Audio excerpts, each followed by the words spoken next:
Anybody like to offer to help us engage together?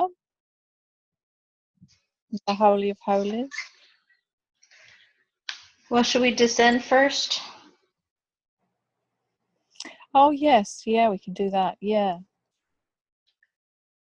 And then meet at the Holy of Holies? Hmm.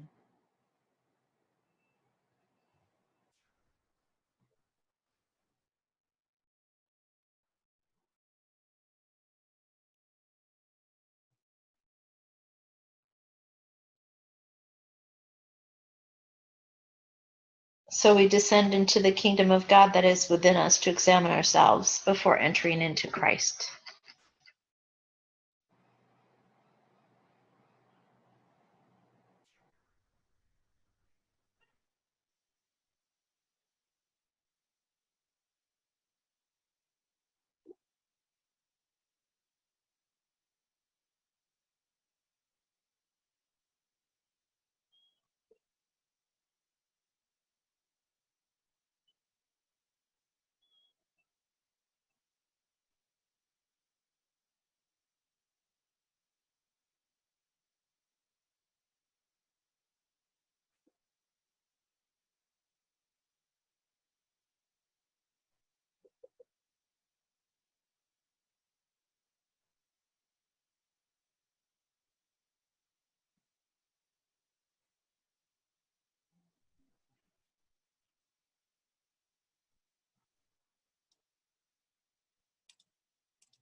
So we should just go through the veil of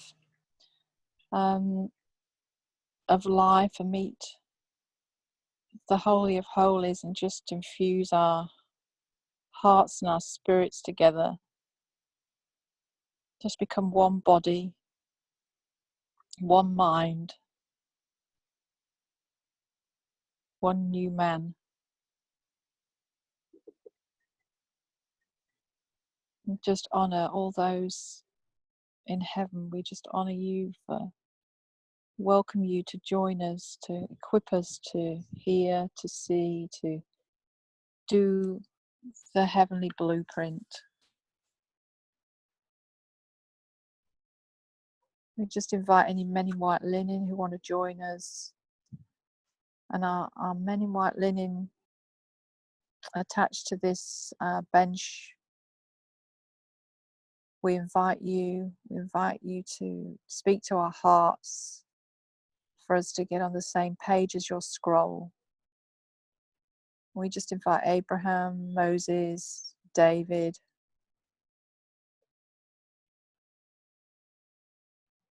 just help us to understand your scrolls in a deeper way. And we just welcome the angel of this bench.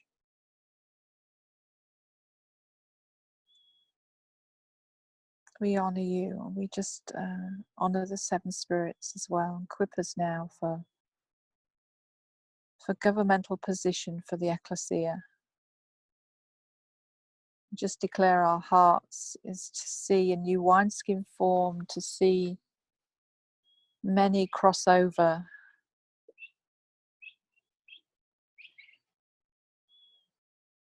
and to understand what's the blueprint for where the body is at.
I just get a sense we're really being asked again to offer ourselves as a living sacrifice. And I can always feel that for the ecclesia, that some of the novelty and the excitement is wearing off and it's becoming familiar, and the cost is kicking in, and the pull of the world is out there, and it's a choice of choosing heavenly over earthly pulls.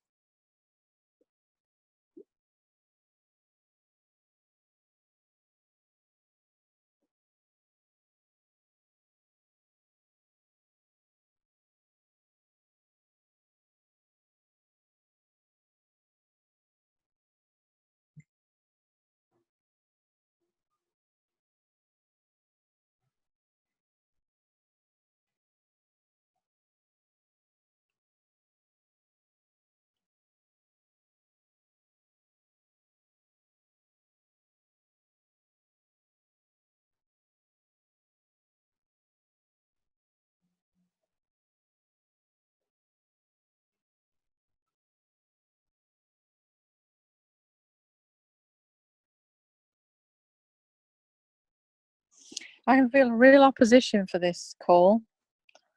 Like, I felt it for ages. Like there's something we meant to discover or do, but there's a spiritual battle going on.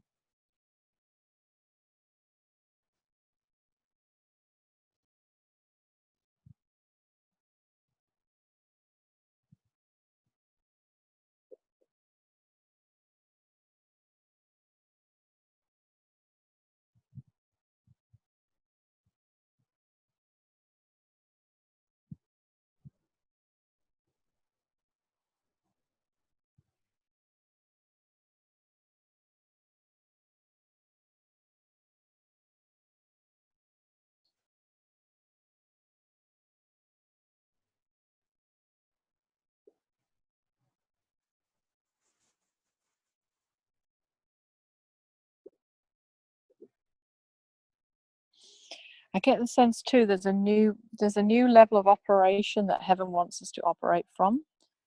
I think this might be it. It's a new level that things will be so much easier, clearer, there'll be more manifestation.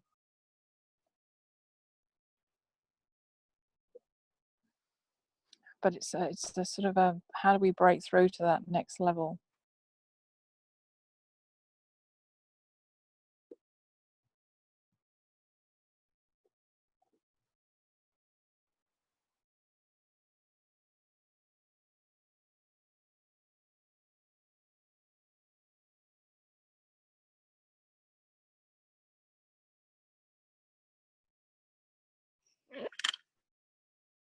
I'm also seeing unities connected with this.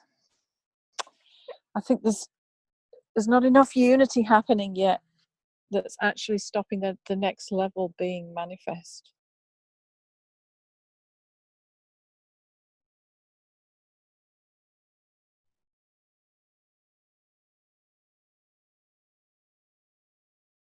And there's also not the desire for unity.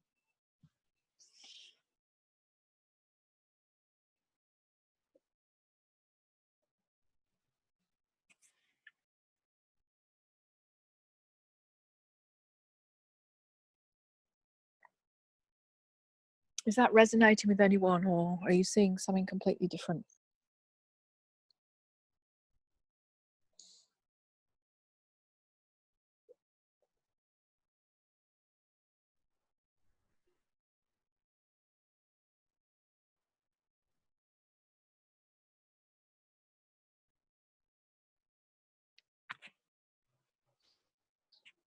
I was just seeing us bonding together and enjoying being together in heaven. So I think I was sensing that unity between us, Jane. Mm.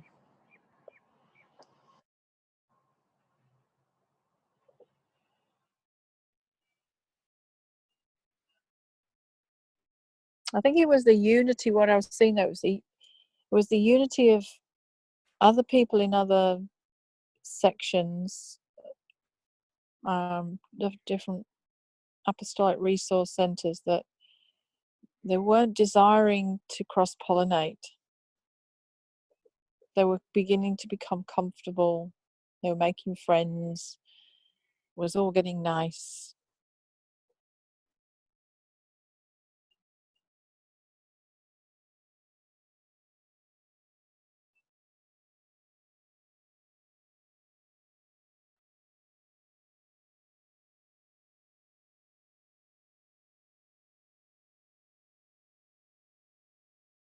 Gotta have this cross-pollination. This is real. This has been coming up quite a while. I wonder if that's the mandate today. That's just come to me. I can actually see like the whole bees thing, you know, and bees go and they take the different, they pollinate the flowers across. I can see that illustration, that we might be called to cross-pollinate the different sections.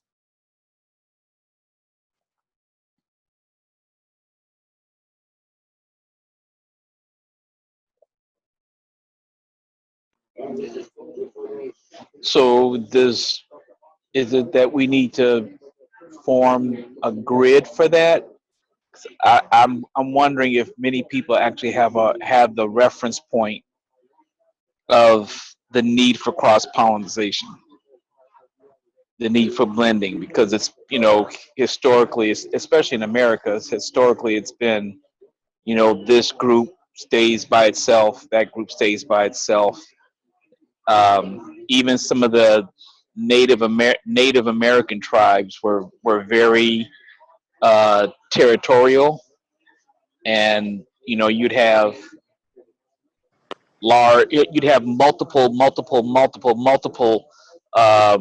small groups, but they all had a chief, and so there wasn't a whole lot of uniting or blending. So it's like, is part of the mandate that we form that kind of grid so that people, I don't know, so people can have a reference point.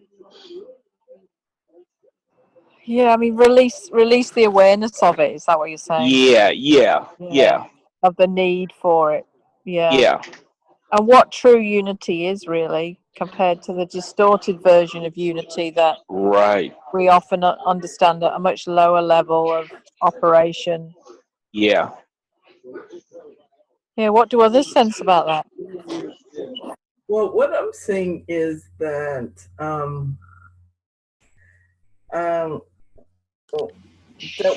there is some going out, but I think it's a concern of being perceived as stealing people's folks, and Yeah. that's what's coming to me. And because I literally see people from ecclesia frameworks going to other groups, but I think it's a concern of not being perceived as trying to take somebody's territory, quote unquote. Because some people are making money off of, doing certain things. Sheep thieves. Yeah, which was part of the old man. We have to keep that from happening again. I mean, that mentality. Yeah, because it's actually a poverty mentality, isn't it? It's like saying, "Oh, we've hardly got enough people." It We've really is. It's hang based on on to our own. that limited pie, that there's only a few, so you better keep what you got. Yeah. And it's status in numbers and all that. Now, I will say, within the last 3 months, I have heard more groups that normally would not speak of men in white linen that would not speak of accessing or ascending into the heavens, being in the spirit. Now it's becoming almost common language. It really is. It is spreading. If nothing else, the concepts are spreading like wildfire. I'm getting surprised at the number of both individuals and groups that are now talking about it. Now, I don't know what their level of experience is, but now it has found a place in conversation. So it's like I agree. I think it's ready for that next step of where that there is that, being able to cross borders or cross boundaries and venture in. Even into the area of the created, the creation, the created order, being able to address those issues. It's I think it's very, very right. But like you said, we need to have a way. I guess it needs to be more talked about or challenged or something. The word education is coming to me, and when I'm saying education,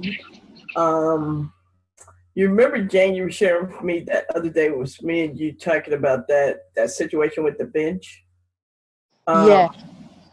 Just how it's good to exchange and cross pollinate, because one, it's like a check and balance, and it keeps groups of people from just following one person, but or a group of people, but learning to hear from God and grow in God themselves. Yeah. And so I think it would be good for people to hear that perspective. Yeah, I just get a real sense we will not actually get the true truth and revelation on some more complex concepts that we don't understand yet without that.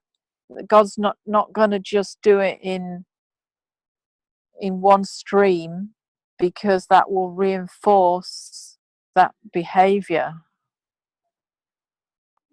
But Agreed. it is it is when people humble themselves and honor others. That's what it's about, really. It's about honoring everyone, that everyone has some contribution, and not saying, oh, I don't trust them, I don't like the way they do things. It's minimizing that kind of judgment and honoring the whole body, that they will be given a piece we won't. In fact, Agreed. I've actually seen some a bit of cross pollination going on with the new Ecclesia dialogue page. It's like brought in some others that wouldn't connect with us otherwise, and there has now been a little bit. And I actually saw the fruit 2 days ago. There was this amazing fruit came from it, from some interaction with people who don't normally interact together, and you could see the sparks flying of revelation.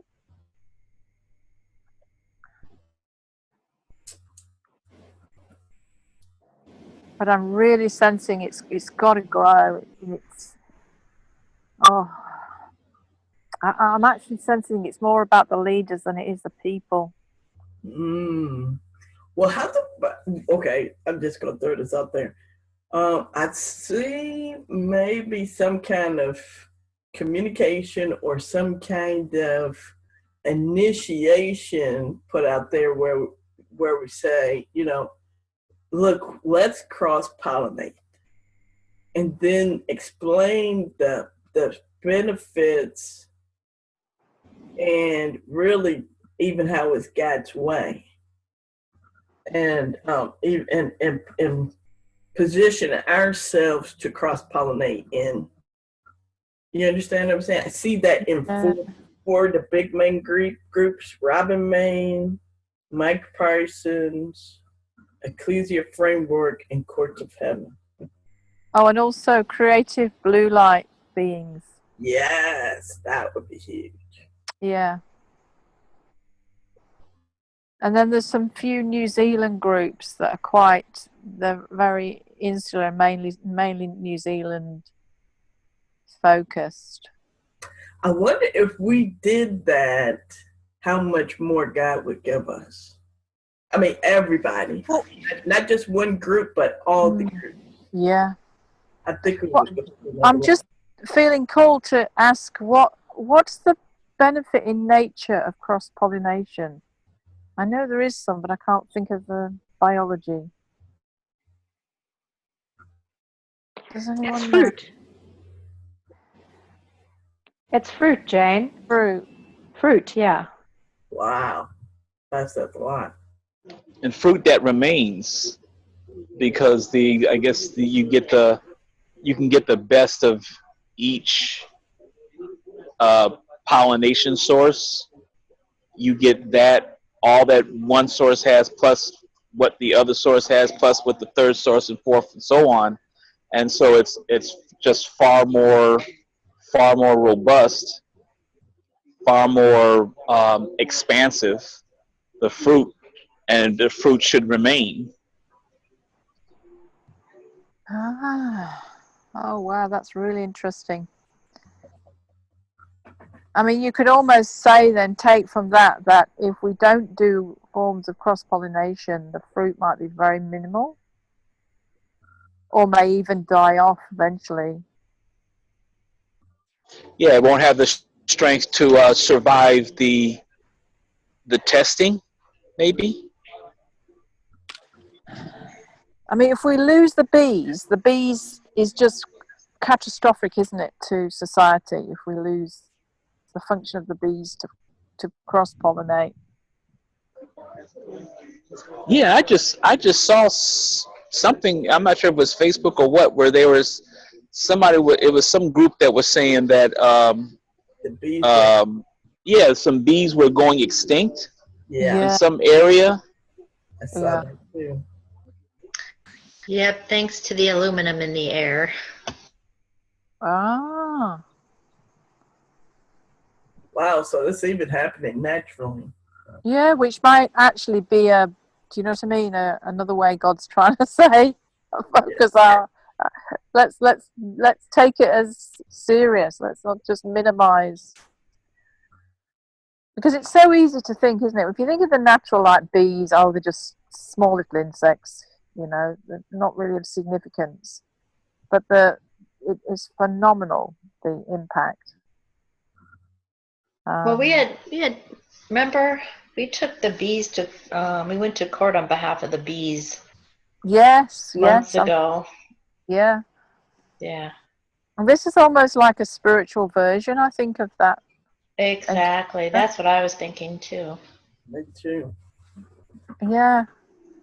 I can just see like pictures of these bees, and they're just like, what do? They take, that's right, they put the pollen in their mouths, don't they? And then they take it to another flower, is that right?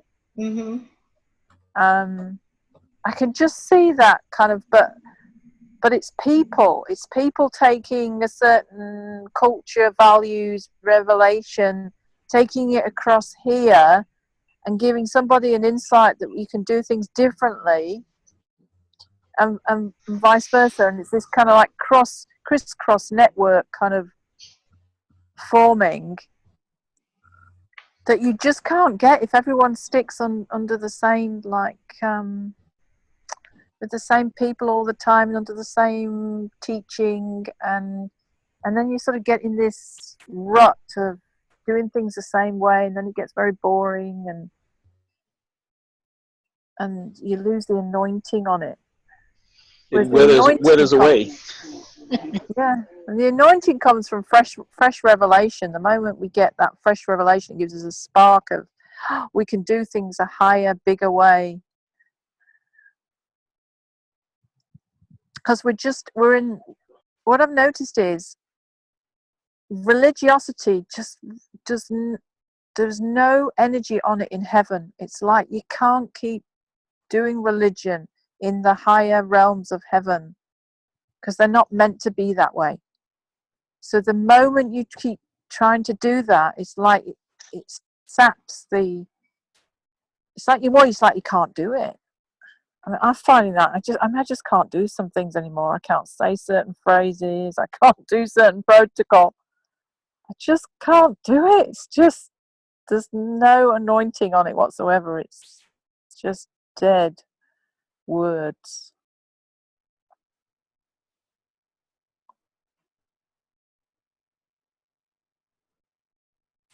I see that.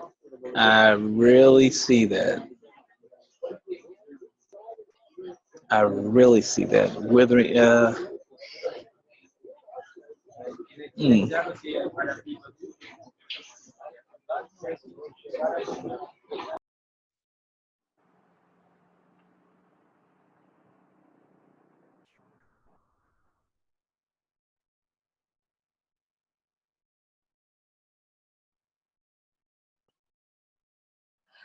I'm also seeing that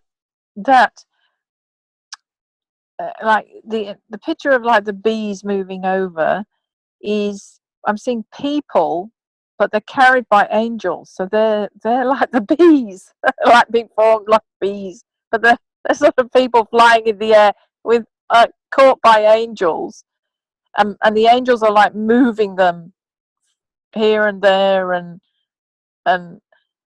causing this kind of crisscross network or grid maybe. Oh yeah, it's the same word as you said, CJ, a grid. Yeah, yeah. I was just reading on the internet here about the importance of bees cross-pollinating, and it's very critical for fruit. I mean, like I think somebody said earlier, and so what I see is as the groups are cross-pollinating, people from different groups are helping other groups produce fruit, which I think we already said, but I just thought to say that. Mm. So so in essence, is this cross pollination is critical in us producing fruit. Yeah, yeah. You know, Jane, it's interesting that Mike Parsons and Justin Abraham just met. Mike said that he had felt that he should invite Justin and get to know him. And so, you know, I think that's a cool expression. That is fabulous. I didn't know that. Yeah. That is good.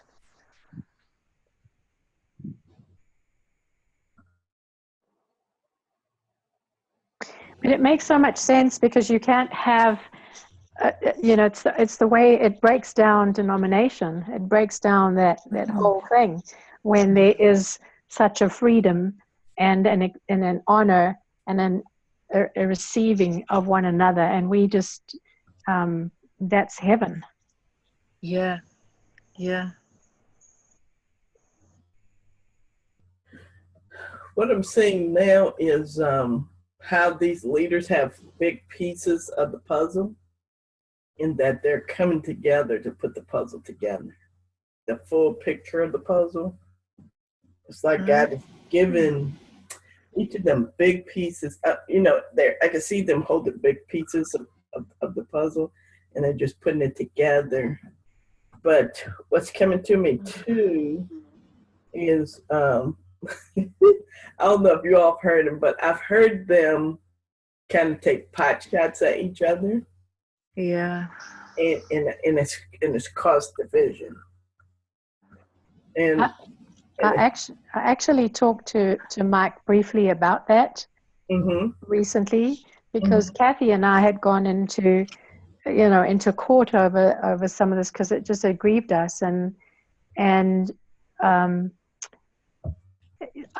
so then when Mike said he was going to meet with Justin, that was a real answer for us, And I expressed, I said, well, you know, we're so excited. I'm so excited about that. And I said it's because we've seen in the past how when two people can be just flowing in the same realms, in other words, they're flowing in the glory of God in some way that Holy Spirit's leading. They're not religious. They're out there on the forefront, but then they're against each other for some reason. Well, one says the other one's in heresy, and it just grieved so much that it can't continue on in what God's doing now. We have to be in that place where there is that honor and love for one another, true honor and love for one another. So I was really excited to hear that, and I shared it with Mike, and I think he knew what, you know, he had a sense of. That's good. Oh, that's good, yeah. And that might have been the groundwork needed for this pulling together of the jigsaw puzzle. Because I can really feel it, like each of us will hit a ceiling. And that's why I've actually been spending the last few weeks proportionally more time going out and looking at others' materials and just really honoring anyone who's producing stuff by reading it.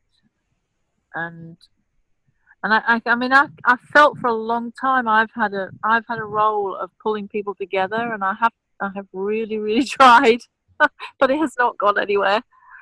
And in the end, I almost felt like I was allowed to put it to the side because it was grieving my spirit so much. It was actually blocking. It was a very heavy burden to carry. And I recently sort of felt almost a peace about it, even though I knew it wasn't the highest way of operating.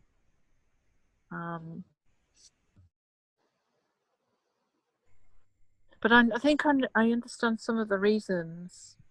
I've spoken to a few people, and they've fed back that they just said there was so much conflict in the past that they had to just do what their piece, because there wasn't the I mean, it must be honor, really. It just wasn't the honor of what they were doing.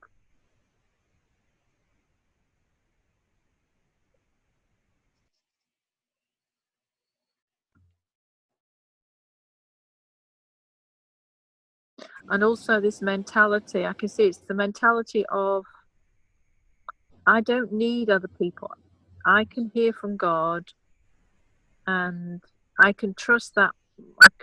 If I hear from God, I could trust that more than if I hear from somebody else. I can't trust you if I read something that you've had. Therefore, what's the point? Because I have to get it from God anyway. But I think there is a point, because it's almost like it sows a seed to allow you to open and explore heaven in a way you would not have gone otherwise. I think that's the point.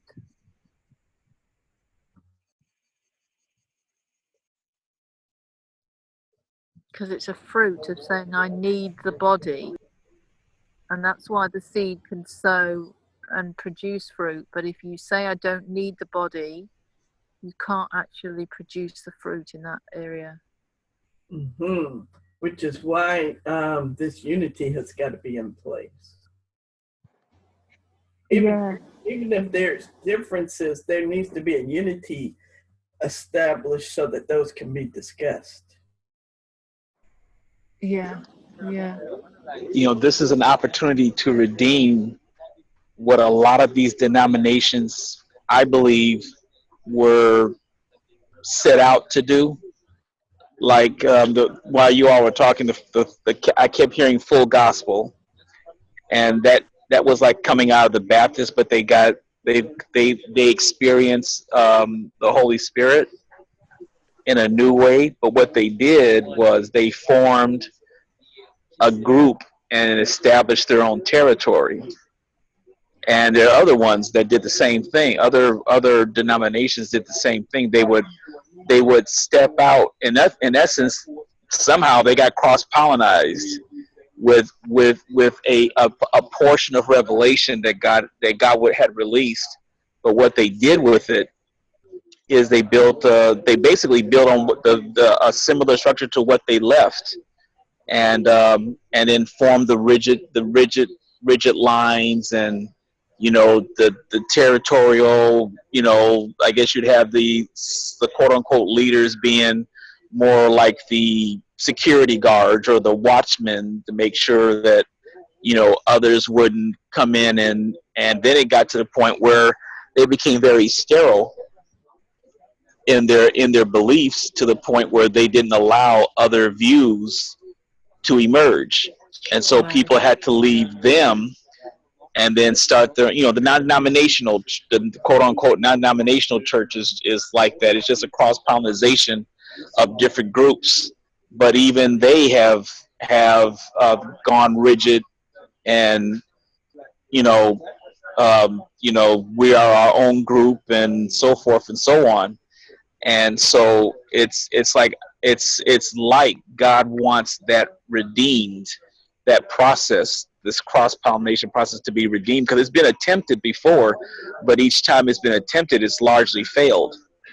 And see, I'll say this, Jane, the only way I discovered you and Ecclesia Framework was I was scrolling down on one of Mike Parsons's website, and there was your picture, and the title was Ecclesia Framework.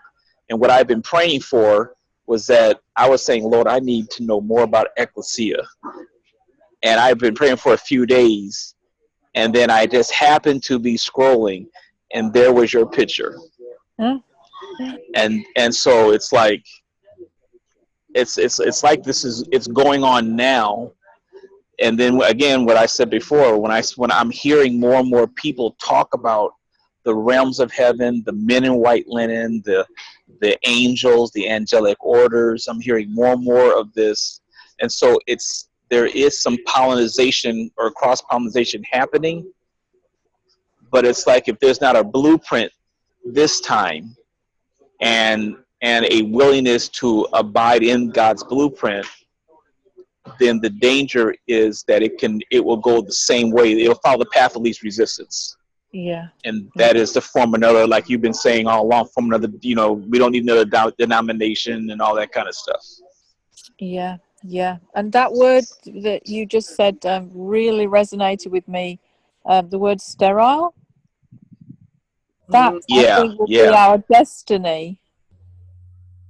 Yes. That each one might even still be functioning in some structure, but it will become very sterile without that real life. And also sterile means one generational.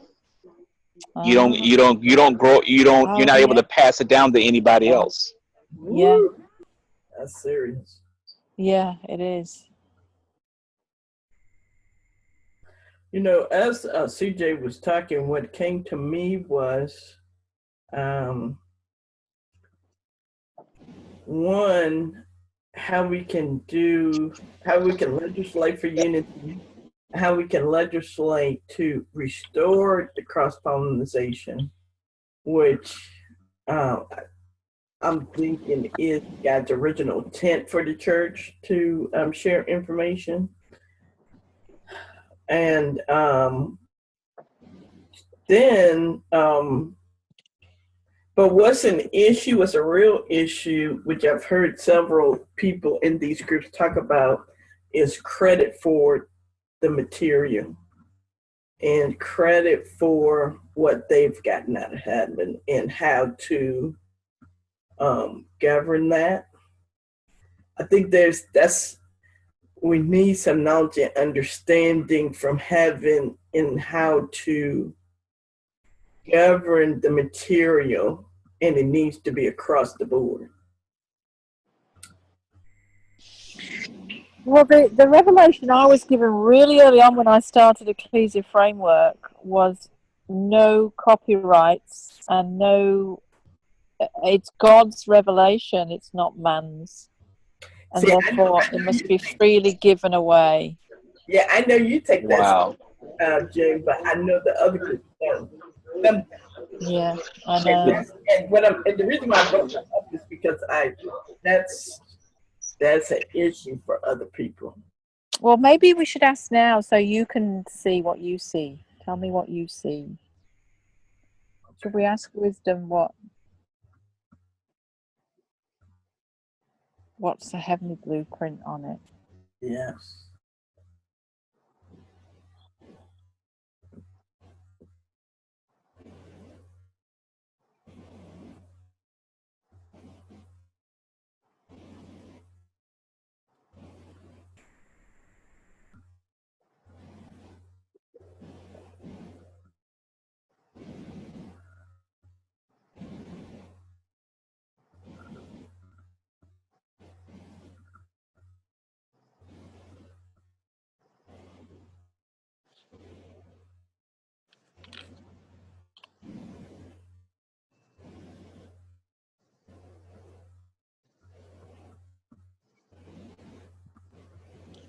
And you can also imagine yourself writing some material, and what does your spirit say about doing it? If you wrote something, what would it say?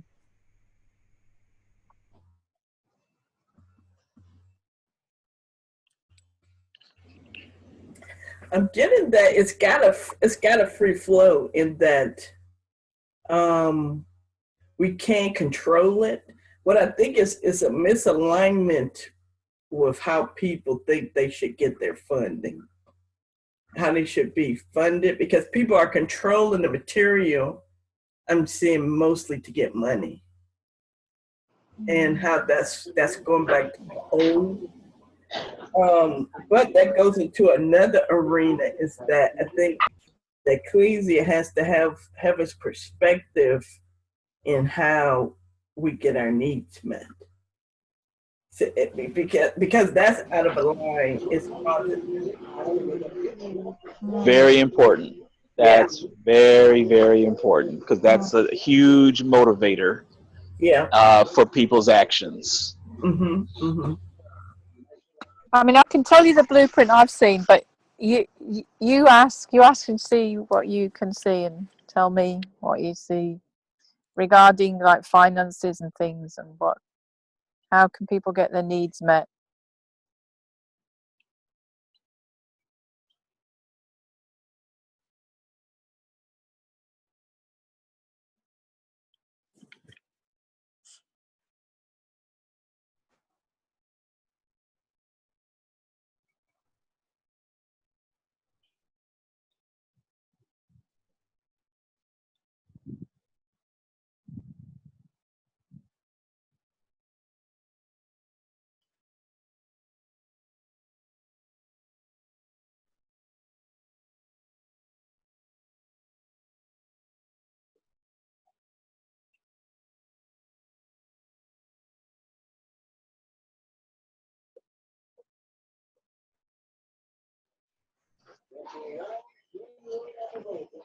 You know, what I'm hearing is that it's like a tear.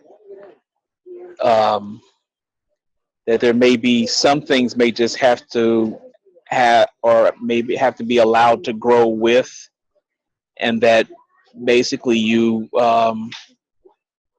we all work to um, publish, make known um, the need for this, or this blueprint, this need for or mandate. Um, if I'm saying the wrong term, just please correct me. But basically, this mandate of cross pollination, this that there are some things that are still gonna grow. Some people will never buy into it, but there are those that will. There are those that are frustrated to the point of not knowing what to do, and that's the only way they can see to make a living for themselves. You got professional preachers that feel that they should. This is the way they make money, and they can't make it any other way. This is the way they make a living, and they can't do it any other way. And some feel that it's okay to. It's like there are various levels of merchandising the kingdom, and they may feel completely fine with that. But I think if there is um, a new perspective, a new experience that God will cause to gain ground, that it will cause an alternative perspective in people's minds. Say, you know what? I used to think I had to do it this way, but maybe this cross pollination is something to look into, to consider, to pray about, and just to hear God about.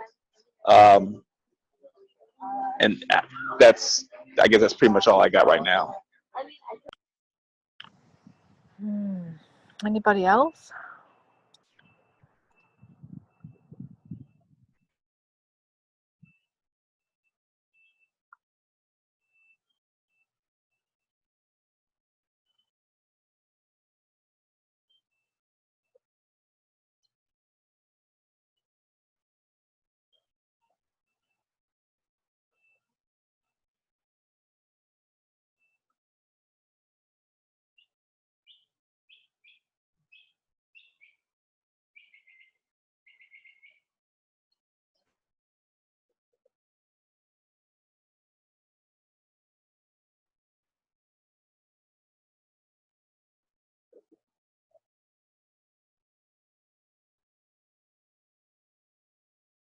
There are people that cross-pollinate, and they also still have, a salary. I know someone who pastors, and he invites all different groups. So I think, I don't know if we're talking about two different things here a bit. Can you think how else could they make money other than charging? Can you think of another model? Well, I mean, I do know that there are those that um, that don't take a salary from their ministry work, and some of them are actually very successful. They in that church structure, that traditional, that brick and mortar structure. Um, there are those that don't take, they believe that they shouldn't take a salary, and they work a vocation, and that's how they make their money. Those are, to me, would be more inclined um, to a different way, as opposed to those that feel that they have to do it. Yeah. And so maybe again, I'm thinking maybe it's just to pioneer it forward, and with the expectation that God's going to bring increase to it, and that there will be those that catch on, and there may be some that won't, that choose not to. Yeah. So if you think of those two blueprints, which one's your spirit most resonating with? People turning revelation into a profit, money-making venture, or it's a free gift to the ecclesia and you support yourself? I'm firm on the support yourself and free gift. I didn't know that you did no copyright. I think that's excellent. I think that's to me. I think that's the way to go, at least initially, until more and more people get involved. I think to me, it almost has to be that way, because you have to you have to be able to demonstrate, and I believe God will bless those that are willing. I believe God will cause a demonstration that He will bless those that don't try, natural means to merchandise what He's giving. I believe He'll bless them. I believe He'll make a way for them. Yeah. Yeah. He was a carpenter, and he even, worked. And then another thought was that, based on what's on our scroll, us doing that particular, job or what have you, that, I mean, whatever job is on our scroll, separate from, I mean, actually, what I'm trying to say, I'm assuming that being a carpenter was on Jesus' scroll. So he did that, and therefore that was his source of income. Do you understand what I'm saying? I don't know if I'm articulating that well, but so I'm saying that I think it's key that people know what's on their scroll and they'll know how to generate their income, and that is separate and different from getting revelation from heaven and giving that away freely and not having to charge for that as a source of income. Yeah, like Paul was a tent maker. That from what I could tell, he was a tent maker until he died. Yeah. Yeah, absolutely. I think it's that model has just got completely lost in the whole monetization of church structures. And the moment you charge anything for it, and then you say like an ark charges things and then employs people, then you're back to the professional laity clergy, a professional clergy laity divide. Yeah.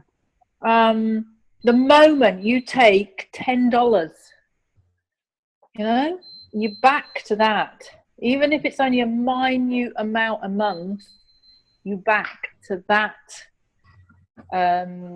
scenario, which then leads to spectators because they're producing the material and I'm just observing it. It's their role to go to God, find all the revelation, and then I just read it. And I'll pay you some money to do it. And that's what causes people to lose their sight. Because they're not Agreed. having to do it, learn to see for themselves, they just go away. And it also causes us to eat off the tree of knowledge and not the tree of life. Yes.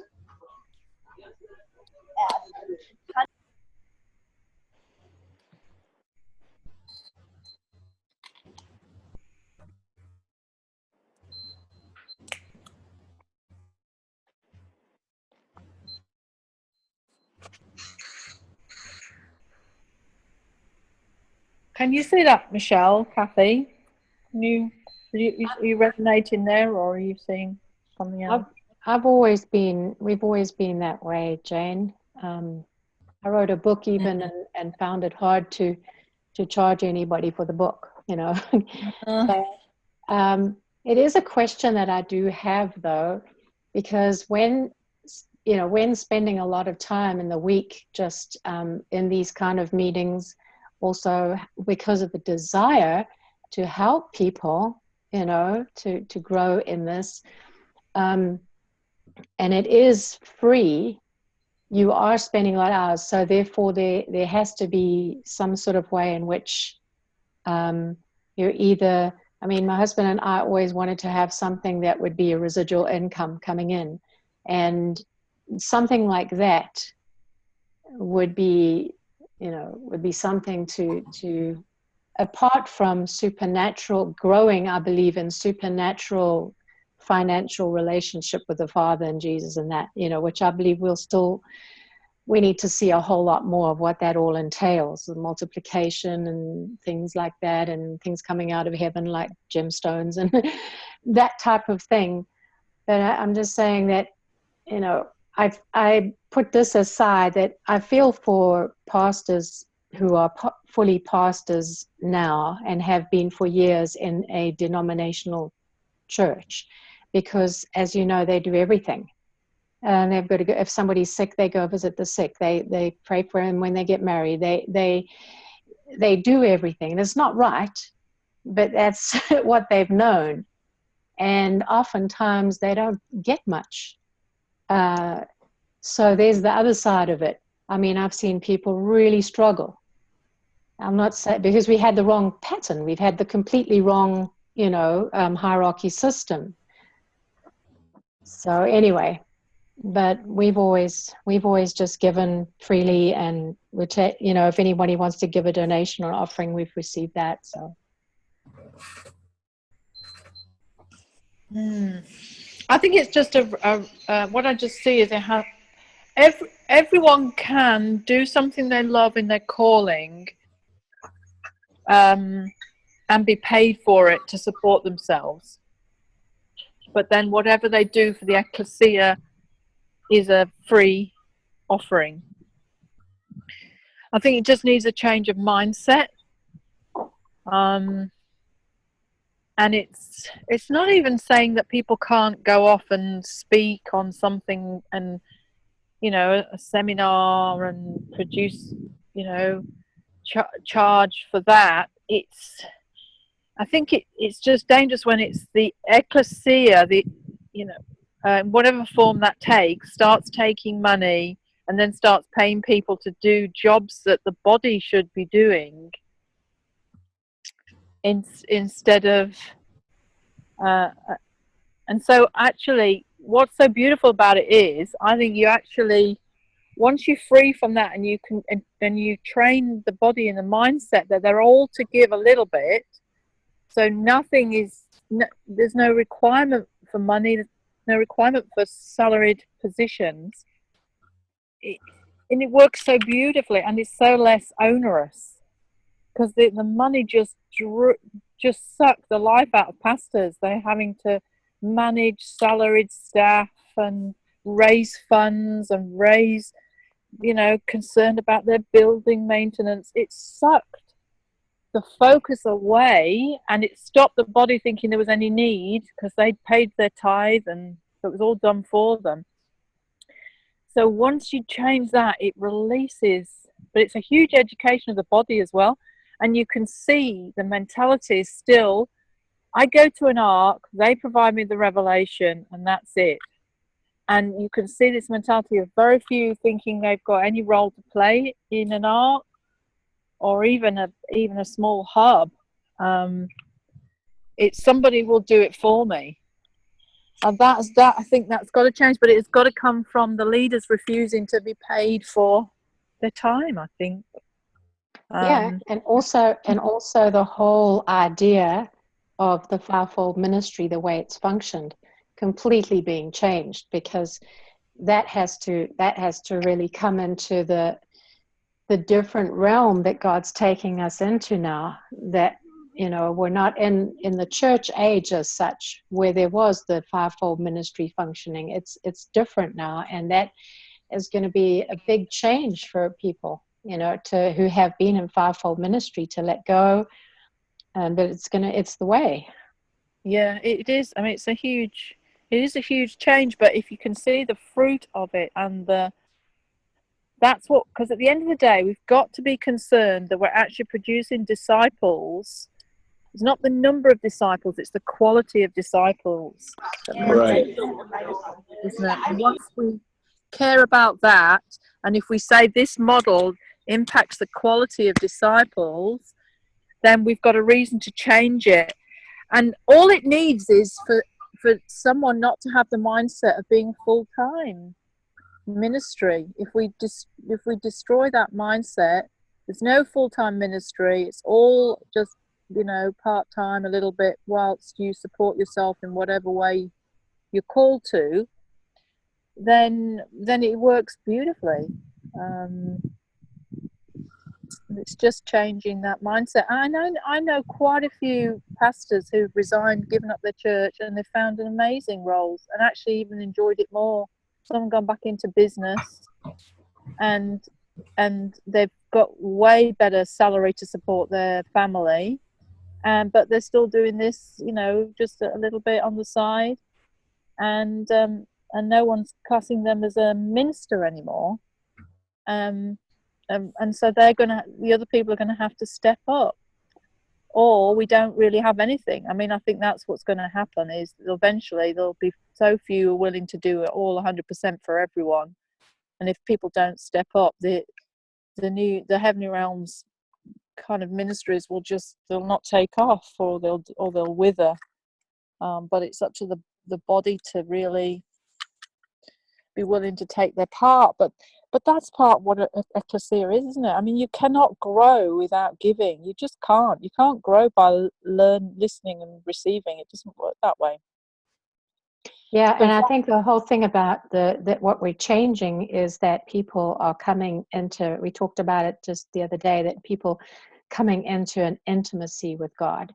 That's really what it's about. It's not about my doctrine that separates me from that fellowship over there because my doctrine's different. It's not my doctrine at all. It's this intimacy with God that we're all being brought into, personal intimacy. Yeah. That changes the whole dynamic. And also the responsibility in the realms of heaven as well. So that changes the whole dynamic of how we relate with each other. Yeah, absolutely. So are we all kind of on the same page then about the mandate that's been given to us today? Because if we are, we can then ask what governmental action we need to do to bring that into play.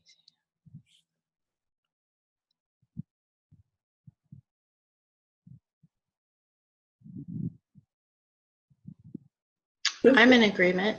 Yeah, I'm in agreement too, and that is to restore the pollination in the body, in the ecclesia. Mm-hmm. Okay, yeah, I'm in agreement. But also, I agree. I think the finance thing as well is almost additional. It's almost two mandates here, really. Yeah, Yeah. I think that's huge. I think one is causing the other. Yeah, I agree. Yeah, and they're almost linked, really. Because I think what happens is, if someone decides they're going to full-time, they're often it becomes their life, what they're doing and what they're running. And that drives the denominational type thing. But when it's part-time, it's less, you're less drawn to that. So, and you can't you haven't got the time to absorb things as well. So you end up like looking around, oh, well, I need to look here and there. And it forces you to cross-pollinate more. So I can see these two mandates so overlapping. Okay, I'm hearing something right now, Jane. And there's a particular movement. I'm not going to say who they are, just to honor them, but they consider themselves to be priests, and they're going back to the model of how the Levitical priest, how the tithe was given to the Levitical priests. So I think there's an understanding that's that they think that they're like the Levitical priests. And you remember how God said in the Old Testament that the Levitical priests were not to work, and that the tithe that the people gave, they gave to the Levitical priests. And that's out of them getting a word to restore the tabernacle of David. Oh. But I submit that their understanding of the tabernacle of David being restored is not quite right. I mean, because in the sense that we've seen lately, how really we're seeing that the tabernacle of David is a part of God's government. Yeah.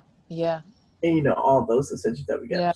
So that just came to me, so I just thought to say that. So there needs to be a correct understanding of who we are, as we're to be governmental priests. Yeah. Out of the Yeah. four people. What we're saying is we're all governmental priests, aren't we? We're all priests. It's not, there are certain ones who we pay to do that on our behalf. Right. So it's incorrect. So it is incorrect to think that we're priests out of the order of the Levitical priests, because we're far from that order. Yeah. We're priests after the order of Melchizedek. Yeah. Exactly. So there needs to be a correction there as well. Yes. Yeah.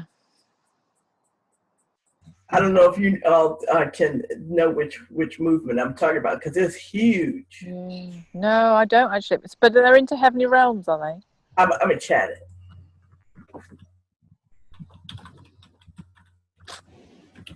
Oh, that's quite. Yeah. Because and you know they ask for support in order to do what they do. Oh, wow. They consider themselves missionaries. And what do they view the body as? What's their role? Well, they believe that they're people that they believe that they're kings and that they're priests, and the people that are called to be priests, some of them are called to be Annas, and meaning that they just stand before God and worship God out of intercession and out of prayer, but that there are others that are called to go into the marketplace, raise up money to support those that are 24/7. Oh, that's no different from traditional church. That's exactly what. I don't understand why that would still. But what's interesting, yeah, it's a misinterpretation of, I think, a revelation that they were given, because they were given a revelation very clearly that they were to restore the tabernacle of David. David, yeah, it's the misunderstanding of that. Yeah. Yeah, that you need to pay people to pray 24/7 in that tabernacle. Right. And then they're basing it on that scripture that you won't let the fire go out on the altar. Right. So yeah, that's intense. Now that I think about it. That's just such a works thing, though. It is. It doesn't speak of intimacy of relationship really at all. Well, but see, it's a strong teaching. I mean, that is intimacy, standing before God and just worshiping Him. Like that, I just thought to say that. So, what do we feel as a governmental act to? I mean, I've done heaps of dealing with accusations on this for a long time and things, so I don't feel like it's going in for the accusations. I'm getting this crazy picture of, when the eagle wants to let the eaglet start to fly, what she does, right? Oh, she throws them out. She pulls the nest apart. Oh. Makes it uncomfortable. I saw that.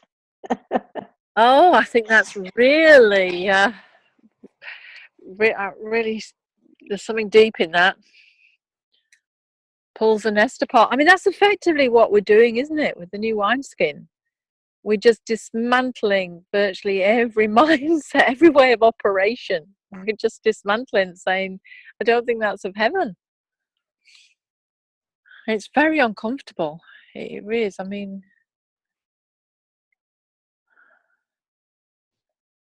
I do feel for, all of us have had to make massive changes.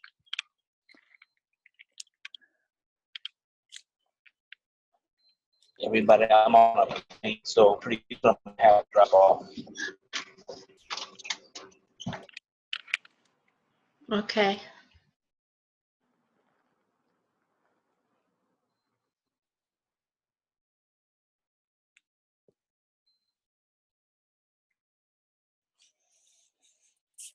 I wonder if that's the governmental act, Michelle.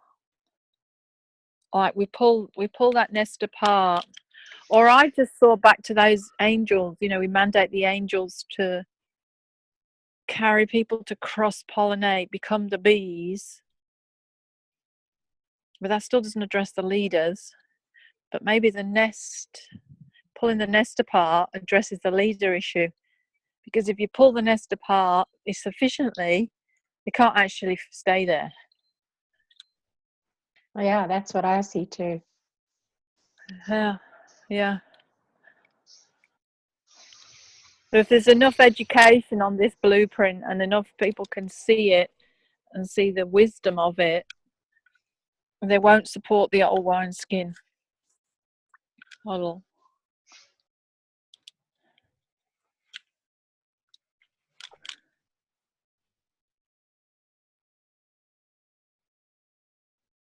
The thing is, you can see the resistance on both sides, because you can see the people have to step up, and the people, they want to pay a salary for someone to go away and do things. That's the point.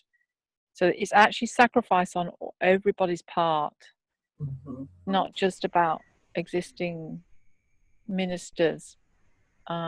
This is costly to the body, but if everyone just does a little bit, it's not actually onerous on anyone then. It just needs everyone to do a little bit, rather than just, 80% receive and 20% give. We got to break that. It's still happening. It's still 20% giving and 80% receiving. Yeah, it reminds me. I'm getting a picture of the Israelites that wanted Moses to go into the tent, but they didn't want to go. Yeah. They wanted to depend on somebody else to hear from the room. Yeah. That's a crazy spirit. Yeah. And the people wanted a king as well, didn't they? They just, come on, give me a king, someone who's just going to lead for me and do everything for me. Yeah. I mean, you can see that. You can see that now. It's like, yes. Come on, just, somebody raise up, give me all this material, just give it to me and give it to me. And you can't sustain apostolic resource centers. You can't sustain bodies like that. They won't last long. And they won't become community oriented. They'll just be sources of knowledge. They won't be functioning bodies.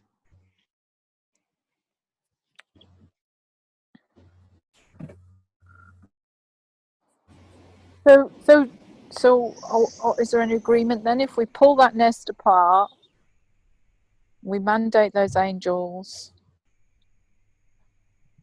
and We celebrate. it's a big thing. I mean, this is anybody listening is probably there's going to be a lot of triggering reactions here. So I encourage you not to go with the first reaction, but to seek a heavenly perspective on it. It's tough, but I think on what else I've seen though is there is incredible abundance coming out of heaven to bless people. There are millionaire Christians are rising up left, right, and center that God is blessing to compensate for this. So I think we don't have to fear the change. Yeah, I think it's all going to be going on at the same time. You got pioneering, we're going out and setting new both expectations and perspective and experience. Then you've got the resistors. You got the ones who are going to grab hold to it very early. You're going to be they're going to be those who are going to wait to the very last moment. There's going to be some fallout. There's going to be some ministries will invariably crumble. There still will be tears, but it's all going on at the same time. And God will bless the faithful. Yeah.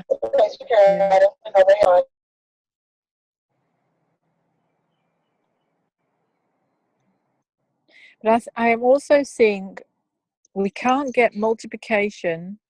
We can't change from spiritual addition to multiplication without the whole body learning how to disciple one another and passing on to others.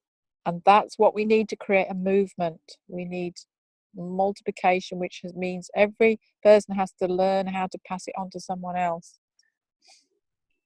And that's where we'll get the acceleration and the impact into society as well, the non-Christian world. Oh, so shall I just lead us through that governmental act then? Okay. Sure. Yeah. I just think I've just probably just got to pray it through, really. We just, yeah, I just feel like just to pray through the dismantling of that nest, which represents the old wineskin. And we just ask and mandate the angels now to pull apart the nest in relation to the unhealthy parts of the wineskin that are not representative of heaven.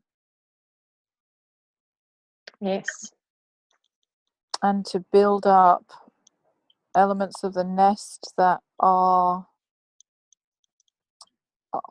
heavenly, will produce fruit, will produce multiplication, will produce a whole body working together, not just a few paying a few, and removing the unholy trading on God's word and God's revelation, causing it to be a business, not a free gift. Yes. I agree. And we just pull out those strands that stop the passing on of revelation because of payment. Mm-hmm.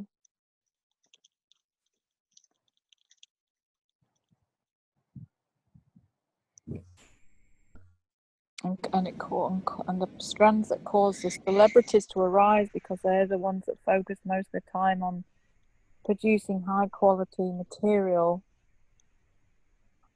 instead, which is buying into the spirit of professionalism. Mm-hmm. And not everybody just does their little bit in whatever way they can, which pulls together a fully functioning body with all the parts playing their part. Yes. Mm-hmm. And we just mandate those angels right now to carry the people to cross-pollinate, to help them understand their role in sharing resources, sharing this revelation, that revelation, that they're causing this beautiful knitting of this grid together that's going to lock us together as one united ecclesia and not separate denominations. Mm-hmm. Mm-hmm. And to open up the way so that there'll be a receptivity to the cross-pollination. Yeah.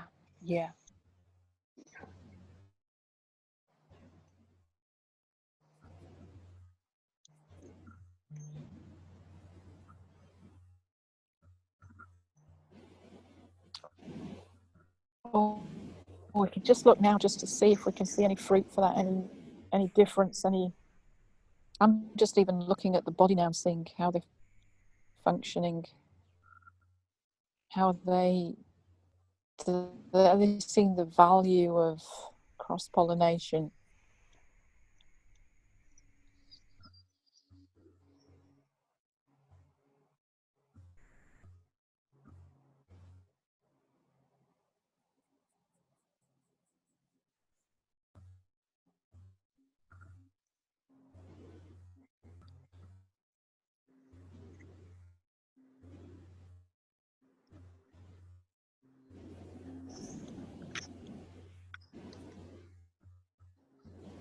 Yeah, so I was just thinking about skill,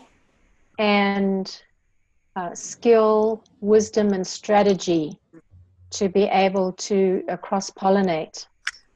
That the release of skill, wisdom, and strategy to be able to cross-pollinate, to effectively cross-pollinate. For skill, wisdom, and strategy to cross-pollinate. Strategy to do so.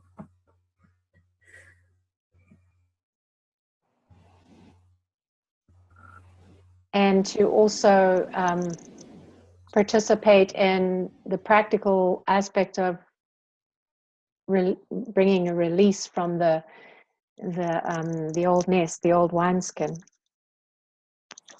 Yeah, it's really a networking skill. Really, it's seen the huge value of networking.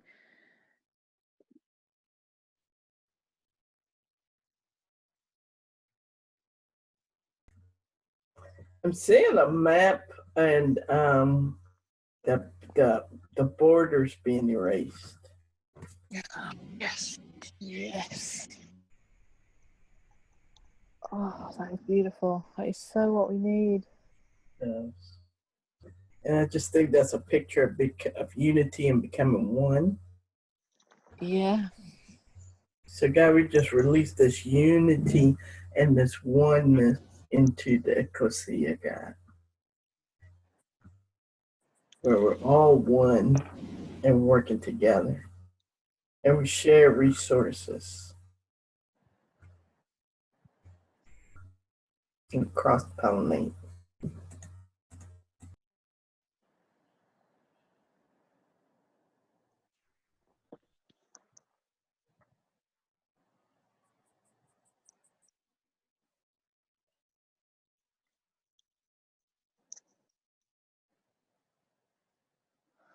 Wow, this is a big one. I can really feel the grip this has got on the body of Christ. This is huge. I underestimated the grip before. I can see it more clearly now. I can see almost like this hand, like just round it going, I'm not going to let this go. This is because this is so, it's just worked in the enemy's favors big time.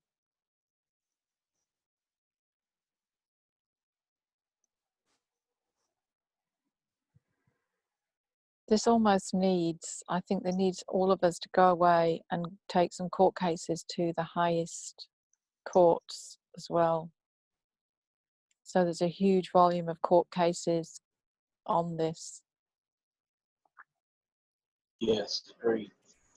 Mm-hmm.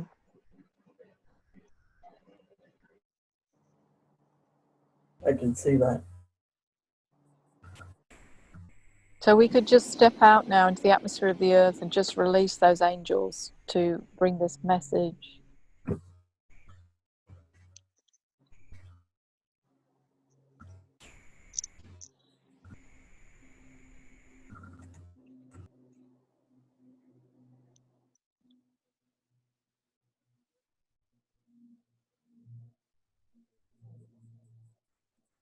And then just step back in.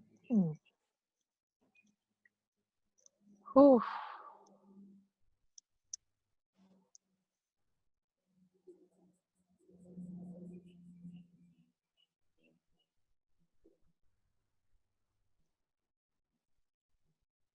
Oh, so are you feeling complete, guys?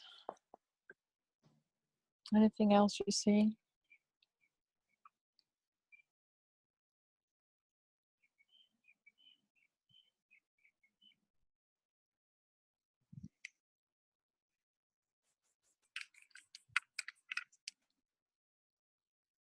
I'm good. Yeah, I'm good too. But I agree with you. It's a lot here. It's a lot to consider. It's a huge Yeah. There's a there's excuse me. There's a new radio program, talk radio on Heavenly Realms. And I think the more that people start getting tuned into those type of shows and hear from different leaders, let's say, on the shows, because those radio programs are free, you know, that they won't need to feel like they need to pay. So that would probably break down some of the nests too, you know. yeah. Yeah, what's that called? I didn't know that. I'm gonna find it. Robin Main was just on it. Oh, that one. Yes, I've seen her on there. Johnny Enro, is it? Or something? Yeah, Johnny Curfew. Johnny Yeah, Curfew. Johnny Curfew. Yep. Yeah. Right. Yeah. Yeah. Well, So that's a free broadcast? I believe Wait, so. okay. So basically people who get on that radio, I guess, channel, they don't have to pay for that? No, they could. I think you could just listen to it. Oh, listen. Okay, but the ones who are actually like Johnny Curfew has to pay for his time. I would imagine he's doing that. Yeah, he's contributing that way. Yeah. For the airtime. Gotcha. I know I know in the U.S. each local cable, I'm not sure, cable systems have a local channel that you can do, that basically you can put on free shows and things like that. And then there's, I just saw another network that just started. Yeah. It's like $50 for 30 minutes. So these are, much lower cost than normal. Yeah. I gotta go, y'all. Okay. Okay. All right. God bless. Love Bye. y'all. All right, bye. Love All you. right, thanks, CJ. Bye. Bye. Poor guy. Well, I think we can all put our trays up right now and leave. Thank you, guys. That's been really, really good. It was a huge one, but keep doing those cases, and and also if you get any other aspects of any other governmental things we need to do.